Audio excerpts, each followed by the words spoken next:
आगामी लोकसभा निवडणुकीच्या पार्श्वभूमीवर सोलापूर शहर पोलीस आयुक्तालयातर्फे 69 तडीपार आरोपींचे प्रस्ताव तयार करण्यात आलेले असून सामाजिक सुरक्षेस धोका निर्माण करणाऱ्या 43 व्यक्तींवर देखील MPDAची कारवाई प्रस्तावित करण्यात येणार असल्याची माहिती पोलीस उपायुक्त विजय कबाडे यांनी प्रसिद्धी माध्यमांना दिली।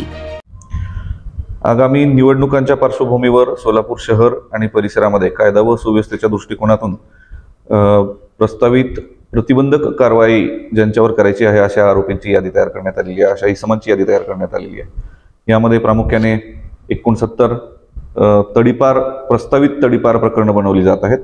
त्याचबरोबर एकूण 43 इसम जे सार्वजनिक सुव्यवस्थेत किंवा सामाजिक सुरक्षेस धोका आहेत अशा 43 इसमांविरोधात MPDAच्या कारवाया प्रस्तावित करण्यात येणार आहेत।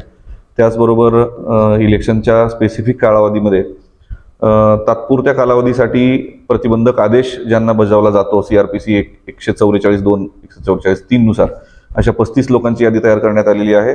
आणि या व्यतिरिक्त ज्यांच्या नावावर 2 किंवा 2 पेक्षा जास्त गुन्हे आहेत मागील 5 वर्षाच्या काळात किंवा मागच्या काही इलेक्शनच्या काळात अशा लोकांच्या विरोधात CRPC कलम 107, 110च्या कारवाई करण्यात येणार आहेत। अशी एकूण 1045 इसमांची यादी सोलापूर शहर आयुक्तालयामार्फत तयार करण्यात आलेली आहे।